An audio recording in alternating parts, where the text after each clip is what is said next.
दोस्तों, यह कहानी बहुत ही संवेदनशील है। इसे आखिर तक जरूर सुनना। आहट सुन लक्ष्मण ने सूप से गर्दन ऊपर उठाई। सावित्री अक्का झोपड़ी के किवाड़ों से लगी भीतर जागती दिखी। सूप फटकारना छोड़कर वह उठ खड़ी हुई। अंदर कुआ अक्का। उसने सागरे सावित्री को भीतर बुलाया। फिर झोपड़ी के एक कोने से टिकी झिझरी चटाई कनस्तर के करीब बिछाते हुए उस पर बैठने का आग्रह करती स्वयं सूप के निकट पसर गई। सावित्री ने सूप में पड़ी ज्वार को अंजुरी में भर के गौर से देखा। राशन से लिया? कारट किधर मेरा? नहीं। सावित्री को विश्वास नहीं हुआ। नहीं, अब भी बना ले। मुश्किल ना पन। कैसा? अरे टरम परेरी बनता ना। अपना मुकादम है ना परमेश्वरन, उसके पास जाना। कागज पर नाम वाम लिख के देने को होता। पिच्छू झोपड़ी तेरा किसका? गणेशी का ना। उसको बोलना कि वो पंत तेरे को कागज पे लिख के देने का कि तू उसकी बढ़ोतरी ताबड़तोड़ बनेगा तेरा कारड।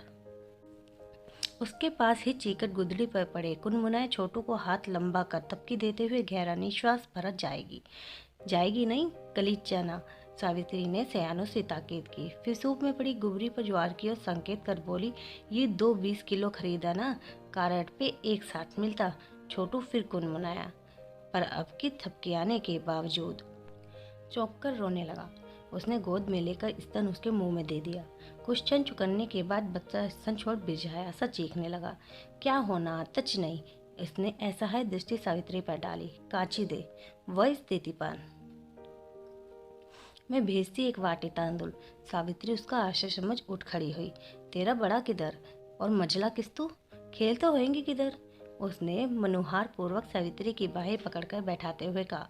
थोड़ा देर बैठ ना का, मैं इसको भाकरी देती। कुछ सोचती सी सावित्री बैठ गई। वह उठकर ज्वार की रोटी एक सूखा टुकड़ा ले आई और छोटू के मुंह में मीस मीस कर डालने लगी। छोटू मुझे से मुंह चलाने लगा। कॉलोनी गई होती, सावित्री ने पूछा तो प्रत्युत्तर में लक्ष्मण का चेहरा उतर आया। दरवाजा किधर खोलते? प्लाट वाले एक दो ने खोला तो पूछी कि मैं भांडी कटका के वास्ते बाई मांगता, तो बोलने को लगे कि किधर रहती, किधर से आई, तेरा पहचान वाला कोई आजू बाजू में काम करती क्या? करती तो उसके साथ लेके आना। हम तुमको पहचानते नहीं, कैसे रखेगा? और पूछा ये गोदी का बच्चा किसके पास रखेगी जब काम को आएगी? मैं बोली बाकी दोनों बच्चापन मेरा छोटा छोटा, संभालने को घर में कोई नहीं, साथ ही रखेगी। तो दरवाजा वो मेरे मुँह पेच बंद कर दिए। लक्ष्मी का गला भर्रा गया। सुबर कर काम मिलेगा, किधर ना किधर मिलेगा। मैं पता लगाती, कोई अपना पहचान वाला बाई मिलेगी तो पूछेगी उसको। ये फ्लैट वाले चोरी वोरी से बहुत डरते। कॉलोनी में काम करती क्या वो?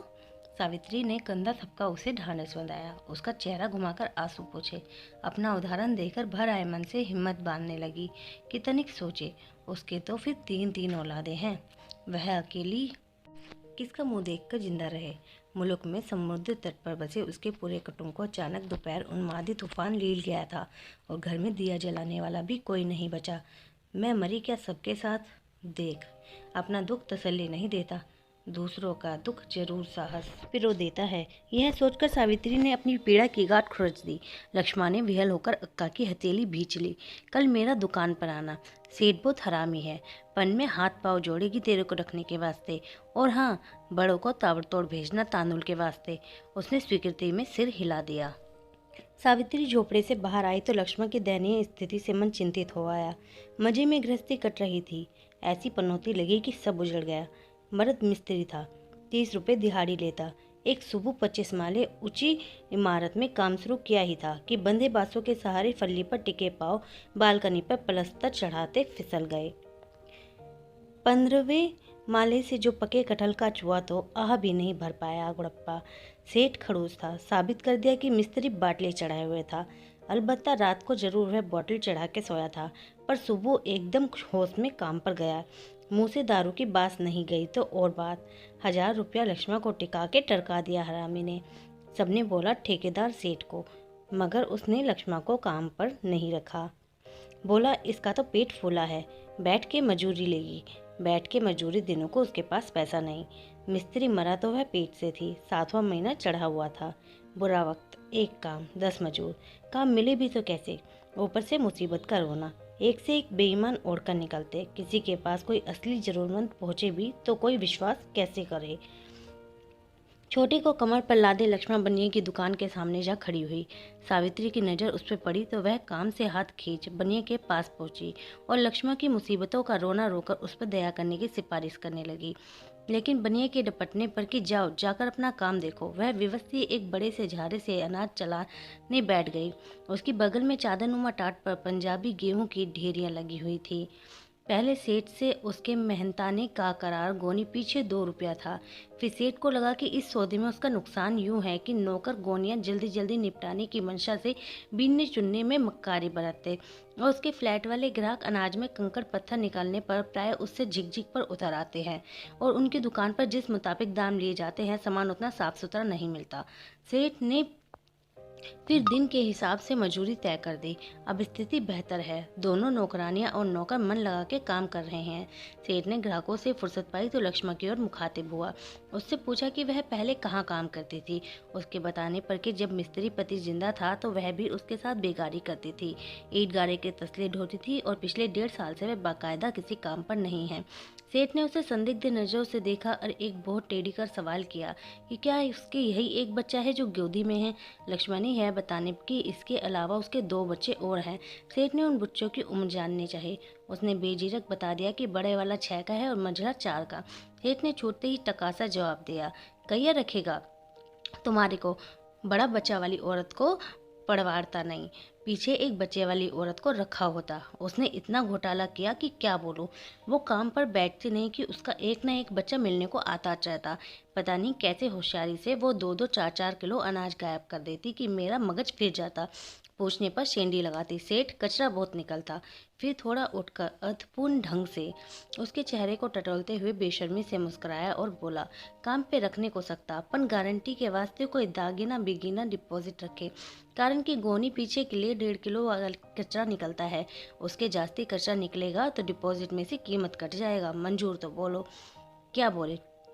टेंट में दागीना होता तो आज उसकी दुकान पर उससे मजूरी मांगने आती, छेनी हथौड़ा ना खरीद लेती और गली गली हाक लगाती घूमती कि टाकी लगवा लो टाकी।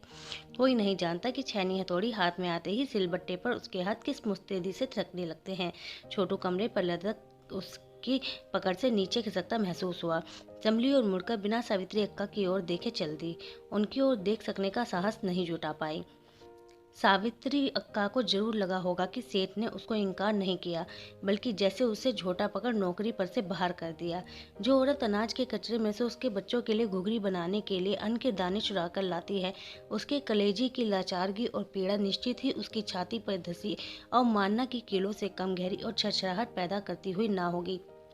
लेकिन जानती है यही औरत दिया बाती के समय अनाज की गोनियों के मुंह पर तागे दे, जब झोपड़ी में लोटे गीतों से हिम्मत ना हारने की घुट्टी पिलाने उसकी कोली पर जरूर आएगी। झोपड़ी पर पहुंची तो दोनों बच्चों को घर से नदारत पास शुद्ध मन की हताशा गुस्से खीजो चिड़चिड़ाहट में बदल गई। उल्टे पांव उन्हें गली में खोजने लपकी। वे सड़क के किनारे गटर में धसे हम जोलियों के साथ मछलियां पकड़ते दिखाई दिए। उन्हें लगभग घसीटते हुए खोली में लाई और लादी पर पटक मोंगरी से पीटने लगी, मानो वह बच्चों की देह नहीं बल्कि उस मोटे सेठ की थुलपुल देह हो जिसने उन्हीं के चलते नौकरी पर रखने से इनकार कर दिया। जान बचाने को बिलबिलाते छटपटाते मुर्गों की भांति प्राण छूटते ही बेहरकत हुए वे बच्चे लादी पर सिसकते औंधे पड़े रहे। जैसे भयभीत होगी उठकर बैठते ही अम्मा उन्हें फिर रेतने लगे। उन्हें निश्चेत पड़ा देखे वह गलानी और शौक से विगलित हो भुभुआ कर रो पड़ी। क्या करे, कैसे जिए, कैसे इन्हें जिलाए। पिछले महीने जब उसका मन बहुत विचलित हो उठा, उसने तय कर लिया कि वह सावित्री अक्का से चिरौरी करेगी कि उसे कुछ पैसे किराए भाड़े के लिए उधार दे दे। वह बच्चों समेत गांव चली जाएगी। ससुराल में गुजर संभव नहीं। मायके में बड़े भाई हैं, उन्हीं के पास रहकर खेतों में मजूरी कर लेगी। मगर सावित्री अक्का ने उसे दीन दुनिया समझाई कि जो वह सोच रही है अब गांव में संभव नहीं। गांव की हालत तो यहाँ से भी बदतर है। मजूरी, वह भी 2 पाव चावल जुगाड़ हो जाएगा। यूँ छिटपिट कुछ ना कुछ वह कर ही रही। फिर भाई भी बाल बच्चे वाला है। महीने 2 महीने की बात हो तो सभी रिश्तेदारी निभाएंगे। लेकिन जब उन्हें अनुमान हो जाएगा कि वह सह परिवार हमेशा के लिए रोटी तोड़ने उनकी छाती पर आ बैठी है, तो पलक झपकते ही माया ममता खुले कपूर सी छू हो जाएगी। उसे सावित्री अक्का की बात व्यवहारिक लगी। अपने बारे में खूब सोचा तो पाया कि गांव जाने की इच्छा स्वयं उसकी भी नहीं, किंतु पता नहीं क्यों जब भी वह टूटने हारने लगती स्वयं के गांव को भरे से ही बुलावा देने की कोशिश करती कि ऐसा नहीं है कि इस दुनिया जहान में उसका अपना कहने लायक कोई नहीं। उसने पाया कि मुल्क के भ्रम में कई दफ़े उसने ताकत दी है और समेटे रखा है। निकट जाने से यह भ्रम टूट सकता है और वह इस भ्रम को टूटने देकर बिखरना और अनाथ होना नहीं चाहती। बच्चे लादी पर सुबकते सुबकते ही सो गए। छोटू को भी गुदड़ी पर थपका कर वह उठ खड़ी हुई। जब तक वे सो रहे हैं भाकरी थाप ले, जैसे ही उठेंगे भूख भूख चिल्लाएंगे। दोपहर के बाद मुकादम अंजैया के पास जाएगी। एक तो राशन कार्ड के बारे में पूछेगी कि क्या वाकई उसका कार्ड बन सकता है। दूसरे, उसने हाईवे पर बन रही सड़क के ठेकेदार से उसकी मजूरी के बारे में बातचीत करने का जो आश्वासन दे रखा है उसका क्या हुआ। यह भी ख्याल आया कि पड़ोसन की भैयानी उसे अपने खलबट्टे सहित 1 किलो हल्दी कूटने को दे गई थी, जिसकी कुटाई वह खर्च के लिए उससे पहले ही ले चुकी है। उसे भी निपटाना होगा। खैर, भाकरी से निपट कर ओटले पर बैठ के कूट देगी। भीतर धमक से सोते बच्चे जग जाएंगे।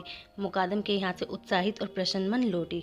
दोनों काम हो गए। कार्ड के लिए वह गणेशी से लिखवा कर दे आई कि वह उसकी भाड़ोतरी है और उसका कहीं भी किसी कोई कार्ड नहीं। मुकादम ने यह भी कहा कि उसने ठेकेदार से उसके काम की बात कर ली है। कल सुबह वह उसे ठेकेदार से मिलवा देगा। 7 रुपये रोज मिलेंगे। सड़क पर पत्थर कूटने होंगे। जब डामर पड़ने लगेगा तब काम खत्म हो जाएगा। फिर यह उसकी मेहनत और स्वभाव पर निर्भर करता है कि वह ठेकेदार के अगले काम में मजूरी पाती है या नहीं। अगर पा गई तो जहाँ भी ठेका होगा वह अन्य मजूरों की टोली के साथ वहाँ अपना डेरा बनाकर निश्चित हो रह सकेगी। किराए भाड़े का झंझट नहीं। खैर, यह आगे की बात है। उसने निश्चय किया कि वह तीनों बच्चों को संग ही ले जाया करेगी। अन्य मजदूरों के बच्चे भी तो साथ आते होंगे। यहाँ उसके सामने ही नहीं टिकते हरामी तो पीछे कैसे घर बैठेंगे। आंखों के सामने रहेंगे तो तसल्ली रहेगी। साथ रखने की जरूरत भी होगी। छोटू को जहाँ बैठाएगी कोई देखभाल करने वाला भी तो होना चाहिए। खाना वह सुबह ही बनाकर पोटली में बांध लिया करेगी। गली में मुड़ने लगी तो एकाएक ख्याल आया कि टेंट में जो 1 रुपया सहेजा हुआ है उसमें से दोनों बच्चों के लिए 10-10 पैसे वाली मीठी गोली लिए चले और 4 आने की 4 पत्ती। बड़े से 4 आने का दूध भी मंगा लेगी। गुड़ थोड़ा सा रखा हुआ है। सावित्री अक्का को चाय के लिए लिवा लाएगी। चिंता कैसी, कल से मजूरी उसे मिलने ही लगेगी। कितना अरसा हो गया है 6-7 रुपये इकट्ठा देखे हुए। घर पहुंची तो बच्चे हमेशा की तरह नदारद मिले, मगर आज उन पर गुस्सा नहीं आया। सोचा बेचारे घर में बिंधे रहे कैसे, उन्हें कोई बिठाने वाला तो हो। सिगड़ी सुलगाकर कनस्तर में कुल जमा 3 मुट्ठी आटा झाड़कर मारने बैठ गई। 1-2 भाकरी ज़्यादा ही बना लेगी, 1 लोई से 2। सावित्री अक्का को भी खा लेने के लिए जबरन बैठा लेगी, मगर अगले ही पल मन घप से बुझ गया। दावत देने की सोच तो रही, खिलाएगी काहे से। उसकी दाढ़ें भी कमजोर हैं। सूखी भाकरी चबाने में भी दिक्कत होगी। देखेगी, कोई उपाय सोचेगी। बना तो लेती ही हूँ। अपने मन की उमंग को कैसे और कहाँ दबाए, और इस निधन उमंग की साक्षी सावित्री अक्का से बढ़कर और कौन हो सकता है। अचानक याद आया, पॉकेट में हैरानी हो रही। चाय के वास्ते थोड़ा सा गुड़ रखा हुआ है। 1 डली पानी में भिगो चटनी सरखी बना लेगी। काम निपटाकर बच्चों को ढूंढ ढांढ कर पकड़ लाई। उन्हें मीठी गोली देकर छोटे को खिलाने की ताकीद कर सावित्री अक्का के झोपड़े की ओर चल दी। वह बस पहुंची ही थी कि उसने अक्का को अपनी झोपड़ी की कुंडी खोलते हुए पाया। आ लक्ष्मा आ। सावित्री अक्का ने तनक बुझे हुए स्वर में उसका भीतर बुलाया। उसके कुछ बोलने से पहले ही कहने लगी सफाई देते हुए, मेरे को बहुत दुख हुआ। सेठ ने तेरे को काम के वास्ते ना बोला ना। अक्का मैं वह उन्हें सुबह के वाक्य पर खिन्न न होने देने के आशय से तुरंत खुशखबरी सुना देने को उतावली हो आई। अक्का अपनी ही धुन में डूबी हुई उसके उत्साह को अधैर्य के अर्थ में लेकर धैर्य बांधती सी बोली, देख तू घबरा नहीं, एक और रास्ता है। मेरे को कलाबाई बोली कि एक औरत है, वह छोटे बच्चे को गोद लेती है, संभालती है, शाम को बच्चा परत देती, साथ में पैसा भी देती। मेरे को बात जमी, बच्चे के वास्ते तेरे को काम नहीं मिलता ना, फिर काम करने को सकेगी। मैं सुबह उसको अपने झोपड़े पर बुलाई, कलाबाई साथ लेके आएगी। उसको लेके मैं ताबड़तोड़ तेरा पास आएगी। बच्चा को वो बहुत अच्छे से रखती। कलाबाई को मालूम, वह कुछ भी नहीं समझ पाई। सावित्री अक्का का क्या मतलब है? कौन सी ऐसी अच्छी औरत है जो बच्चे को अक्का दिन अपने पास रखेगी, संभालेगी और शाम को उसे लौटाएगी तो साथ में पैसे भी देगी। पर इस वक्त उसने सावित्री अक्का को अधिक छेड़ना उपयुक्त नहीं समझा। सुबह उसे लेकर वे झोपड़ी पर आएंगी ही, तभी असलियत स्वयं पता लग जाएगी। उनको डिबरी जलाते हुए देखकर वह उठकर उनके निकट आ खड़ी हुई और तावली भरे स्वर में बोली, अक्का, घर को चलना, तेरे वास्ते मैं चाय करेगी। खानापन तो बच्चे लोगों के साथ। खाना भाकरी करके आई मैं और गुड़ की चटनी बन। सावित्री अबूझ से उसकी ओर मुड़ी। हाँ अक्का, मुकादम बोला कि वो मेरा कारटपन बनाएगा और कल से मेरे को काम पर भी जाना। आइए। सावित्री अक्का की आंखों में हुलसा विस्मय छलछला आया। उसने एक सांस में सारी बात उन्हें सुना डाली और पाया कि खुशी से अक्का की आंखों में गीली चमक पैदा हो आई है। रास्ता कट नहीं रहा। वैसे भी सांता क्रूज हाईवे कोई नजदीक नहीं, उसकी झोपड़पट्टी से कोई 1.5 कोस से कम नहीं होगा, लेकिन यह दूरी जाते वक्त फल्लांग भर भी नहीं लगी थी। और अब वापसी में सुरसा का मुंह हो रही है। ठेकेदार ने कहा था जिस मजदूरी को वह काम छोड़ गया समझा था, जो पिछले हफ्ते भर से बिना किसी सूचना के लापता थी, आज सुबह अचानक मजदूरी पर लौट आई। उसकी जगह पर उसने मुकादम से कह रखा था कि वह उसे कोई मजूर ना दे। अब जब वह लौट आई है तो बदले में किसी और को काम पर रखना मुमकिन नहीं। हाँ, हफ्ते 1.5 हफ्ते बाद उसकी मर्जी हो तो चक्कर मार ले, किंतु शायद छुट्टी पर जाए। इधर उसकी माँ को लकवा मार गया है। समझ गई कि आग लगे पेट की सूखी अंतड़ियाँ निकाल कर ठेकेदार के सामने रख दे, फिर भी कोई गुंजाइश पैदा होने से रही। स्वयं मुकादम का चेहरा उतर गया। दुख स्वर में बोला, घबरा नहीं लक्ष्मा, मैं दूसरा जागापन कोशिश करेगा। सभी उसके लिए सोच रहे हैं कि किसी उपाय से 2 जून रूखे सूखे का ही जुगाड़ हो जाए, मगर उसकी ही किस्मत फूटी है तो कुछ कैसे जुटे।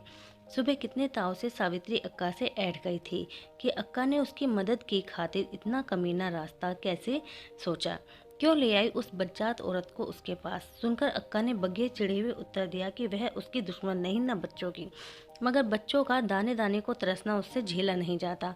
क्या वह नहीं जानती कि वह दिन रात धूप दौड़ के बावजूद काजी तक तो 4 दाने भात के साथ उन्हें पिला नहीं पाती। कुछ दिन तक यही हाल रहा तो सोचे बच्चों की क्या गति होगी।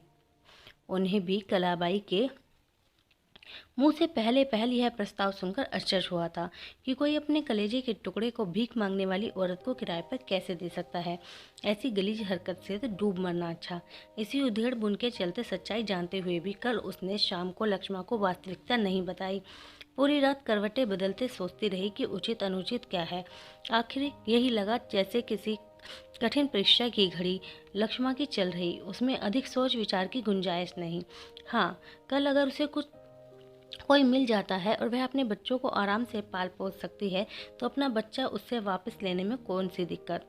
जरा ठंडे दिमाग से सोच लक्ष्मा, भीख तो वह मांगेगी, छोटू से थोड़ी ही मंगवाएगी, बच्चा तो सिर्फ उसकी गोदी में रहेगा, इसमें कोई गलत नहीं।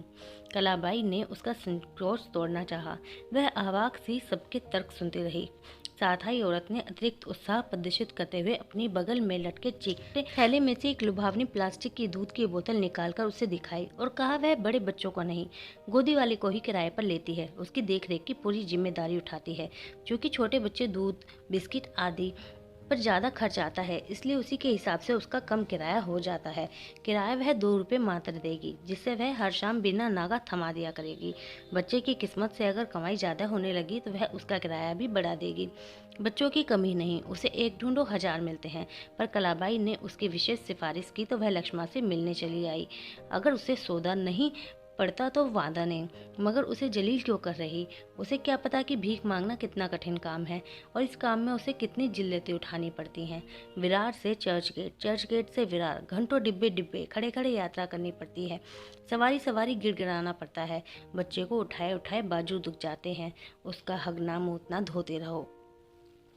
वह आपे से बाहर हो उठी। उसने लगभग धक्का देते हुए उस औरत को झोपड़े से बाहर का देर दिया और भसक शिष्ट हो सावित्री अक्का से बोली कि वे अब उस पर मेहरबानी करें और उसे उसके हाल पर छोड़ दें।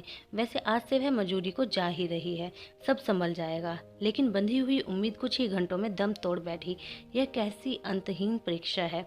थक गई है बहुत, अब और नहीं चल सकती। हताश मन से एक भयानक विचार ने आहिस्ता से सिर उठाया। तीनों बच्चे साथ हैं, जिंदा भी मुर्दा समान, क्यों ना तीनों सहित सड़क के उस पार समुद्र में पाँव दे दे, टंटा खत्म। उफ, यह क्या सोच रही है। उसने अपने को बुरी तरह झिड़का। धिक्कारा कि इन मासूमों का भला क्या दोष, क्यों उन्हें मार डालना चाहती है। इसलिए ना कि वह मुट्ठी भर बात के मोहताज हैं। हफ्ते भर की ही तो बात है, ठेकेदार ने फिर बुलाया है। भगवान करे कंतु की लकवा पिटी माँ ठीक ना हो। फिर मुकादम ने भी आस बंधाई है। समय एक सा नहीं रहता, बदलता है, उसका भी बदल सकता है। आखिर इतने दिन किसी न किसी तरह कटे ही, लेकिन किस तरह से कटे। सुबह कटी तो दोपहर भारी हो गई, दोपहर कटी तो रात। बच्चों समेत मरने की क्या पहली बार सोची है। एक रात जब पानी पेट में पानी उड़ेलकर भी बच्चों से भूख सहन नहीं हुई, तो बेजाई सी तीनों को घसीटती करीमन चाली के पिछवाड़े अंधेरे में डूबी बावड़ी पर छलांग लगाने नहीं जा खड़ी हुई थी। और उस दोपहर भी तो अपने हड़ियल देर से तीनों को चिपकाए पिघलते कोलतार वाले हाईवे पर पहुंची थी कि प्रण करके जैसे कि देते का ट्रक या 2 माले वाली बस आती दिखाई दे, वह बच्चों के समेत झपट कर सामने हो जाएगी। ऐसे मरे या वैसे मरेंगे जरूर एक दिन। वह भी हत्या ही होगी, और वह हत्यारे। सुलगती पेट की आंतों को उनकी खुराक न देकर उन्हें तरसा तरसा कर मारना हत्या नहीं।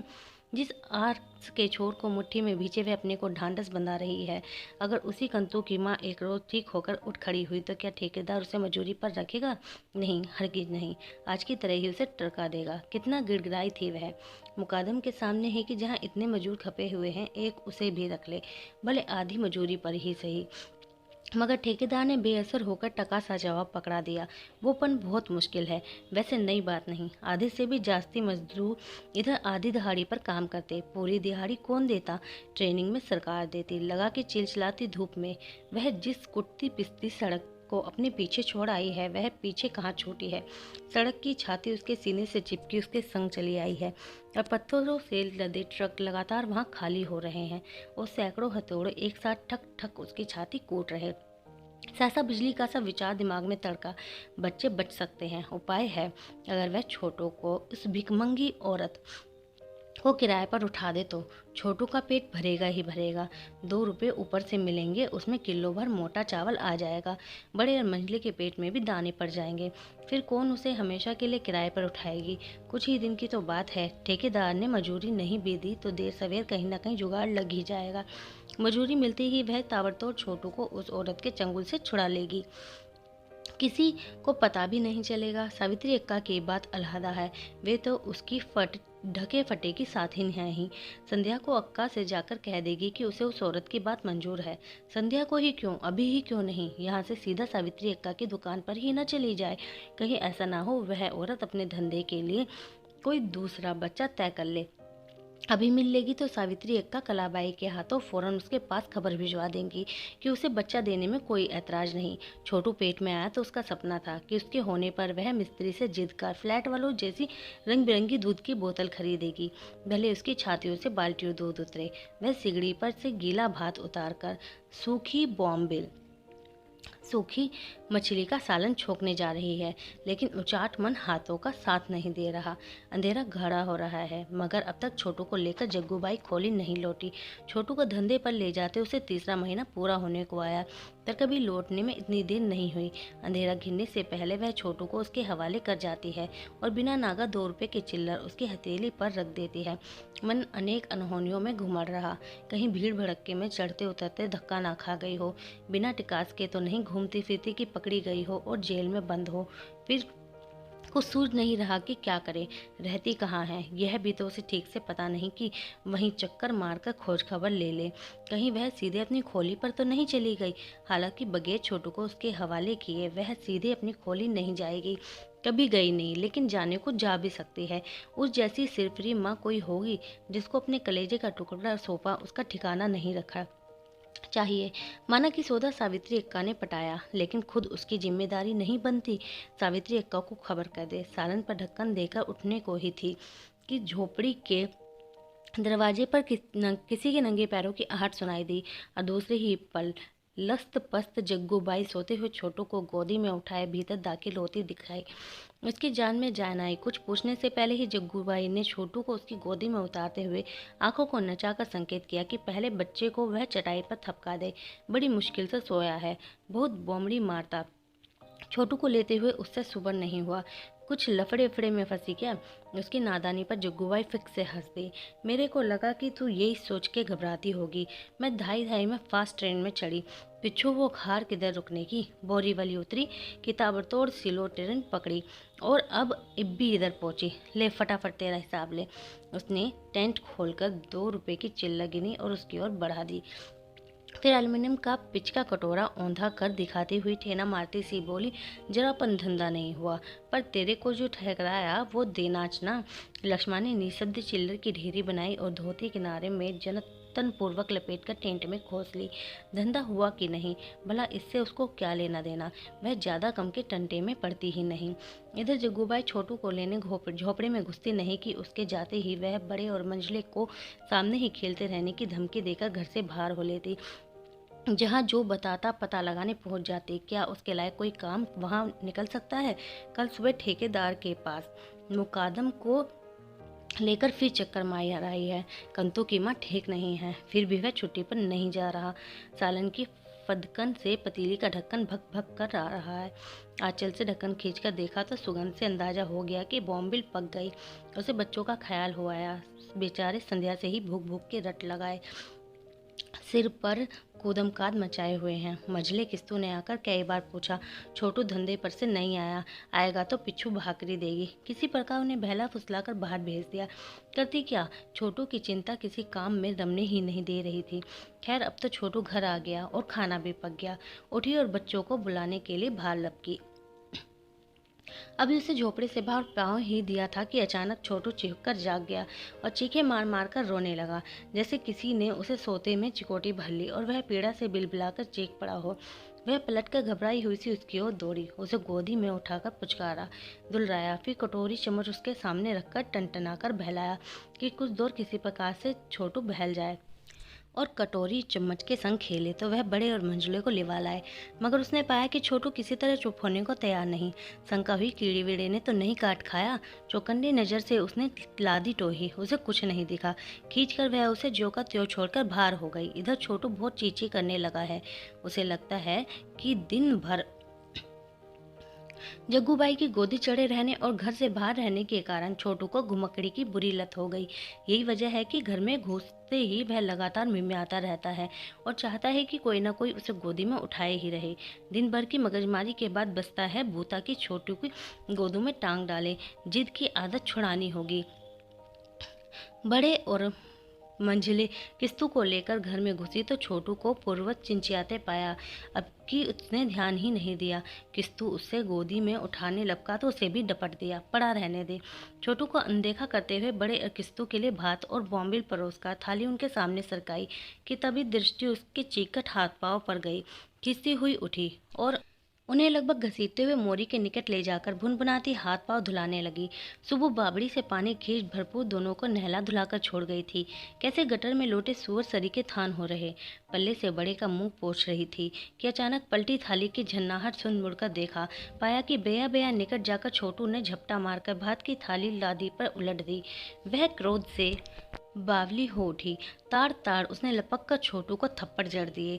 तेरे को दूध होना, बिस्कुट होना, अक्खा दिन पेट भर खाना होना, पन घर में आके हर रोज बॉम बॉम करना, यही वास्ते तू तो वैसा का वैसा बॉम्बिल सरखा हरामखोर, सत्यानाश किया ना इतना भात। छोटू मार खाकर आंखें उलट बैठा। उसके सीख से हाथ पाँव तकली में बटते सूत से ऐंठने लगे। वह घबरा गई। यह क्या हो गया अचानक छोटू को? हाथ भर की गोई काया नीली पड़ रही। कभी तो ऐसा नहीं हुआ उसे। कई पहली बार पिटाई की उसकी। कई दफे भिन्ना को उसने छोटू को उठाकर पटक तक दिया और घंटे खाट सुबकियां खींच खींच कर छोटू औंधा गया। उसे रुआस छूटने लगी। हाथ पांव मल मल कर देह गरमाने की कोशिश की कि वह होश में आए, पर उसने महसूस किया उसकी पसीजती हथेलियों की आंच सोखने के बावजूद छोटू की देह निरंतर ठंडी हुई पड़ती जा रही। नीले पड़ रहे होठों के बाएं कोने पर अचानक सफेद बज्जे से फूटने लगे। अकड़ी देह छटपट करने लगी। बड़बड़ाकर उसने छोटू को गोदी में उठा झकझोरा। अचानक उसे याद आया, रामदेव भैयानी के इकलौते बेटे बचवा को सांसें बांध लेने की बीमारी है। डॉक्टर ने भयानी को चेतावनी दी है कि जैसे ही बचवा रोते रोते सांस बांध ले, वह तुरंत अंजुली भर पानी छपाक से उसके मुंह पर मार दे। पानी पास में ना हो तो जोरदार थप्पड़ रसीद कर दे। पट से सांस ढील देगा बचवा, रोक कोई नहीं बचवा को, फकत जिद चढ़ती है जिद। छोटू के लफ्ज़ में मिलते जुलते लगे। उसने जी मजबूत कर छोटू के गाल पर जोर का थप्पड़ जड़ दिया। असर दिखा, ऐठी देह कुछ ढीली हुई, छटपटाहट भी। हिलने का नहीं छोटू के पास से। देख इसको, मैं अभी आई। बड़े और किस्तू को हिदायत दे वह जो का त्यों छोड़कर बदहवा सावित्री अक्का के झोपड़े की ओर दौड़ी। अक्का को संग लेकर लौटी तो पाया कि मंझले और बड़े के रोने का स्वर सुनकर तमाम पड़ोसी छोटू के इर्द घर आए। छोटू की नाजुक हालत देखकर सभी ने सुझाव दिया कि देसी इलाज में समय गंवाना मुनासिब नहीं। अक्का ने छोटू को लपक कर गोद में उठाया और मुख्य सड़क पर स्थित डॉक्टर चिरल करके दवाखाने की ओर दौड़ी। पीछे पीछे आशंकित से कुछ अड़ोसी पड़ोसी भी। डॉक्टर चिरौलकर ने बच्चे की नाजुक हालत देखते ही हथियार डाल दिए कि बच्चे का इलाज उनके बस का नहीं, उसे फौरन भाभा अस्पताल ले जाना होगा, बच्चों को ग्लूकोज चढ़ाना पड़ेगा, खून देना होगा। लक्ष्मण ने घबराकर सावित्री अक्का की ओर देखा तो सावित्री अक्का ने उसका आशीर्वाद सांत्वना दी कि चिंता ना करे, तुरंत एक टैक्सी रोक ले, पैसे हैं उनके पास।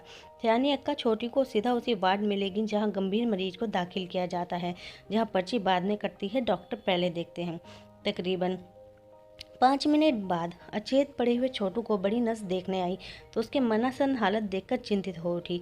बिगड़ की बच्चे को तुम लोग अस्पताल में तभी लाता जब बच्चा मरने को होता, क्यों लाया इसको अभी इधर? उसे तुरंत डॉक्टर के पास खबर भिजवाई और बाबा नर्स को बच्चे को फटाफट इमरजेंसी वार्ड में ले चलने की ताकीद की।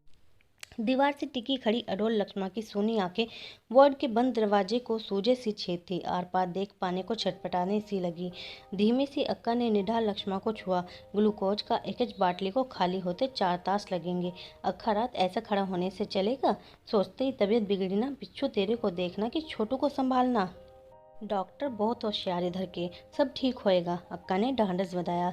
जैसे ही कोई वार्ड से बाहर आती दिखती लगती ही लक्ष्मण आशास्पद भाव से उसकी ओर लपक पड़ती। तकरीबन 2.5 घंटे की असाध्य परीक्षा के बाद डॉक्टर वार्ड से उनकी ओर आते हुए दिखे। उन्होंने निकट पहुंचकर सबसे पहला सवाल पूछा कि उन चारों में से बच्चे की माँ कौन है। साथ में आई कामले ताई ने लक्ष्मा की ओर संकेत किया। डॉक्टर ने पल भर लक्ष्मा को भेदती नजरों से देखा, फिर रुक्ष स्वर में बोले, बच्चे को खाने को नहीं देती थी क्या? बच्चा भूख से मर गया, उसकी आंतें सूखकर चिपक गई थी क्या?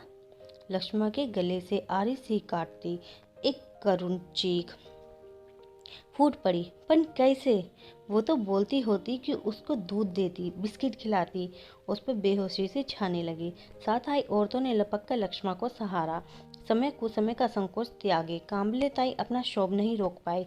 भत्सना भरे स्वर में बोली, अब रोने से क्या? भिखारी ने बच्चा पूजा के वास्ते नहीं लिया होता, वो छिनाल बच्चे का पेट भरती तो बच्चा आराम से गोदी में सोता, पिच्छू उसको भूख कौन देता? अरे वो बच्चे को फकत भुक्काश नहीं रखते, रोता नहीं तो चिकोटी काट काट के रुलाते कि लोगों का दिल पिघलना। अभागिन काय को दी तू उसको अपना छोटू रे? ढह रही लक्ष्मा को कुछ सुना नहीं दे रहा, उसे सिर्फ दिखाई दे रहा।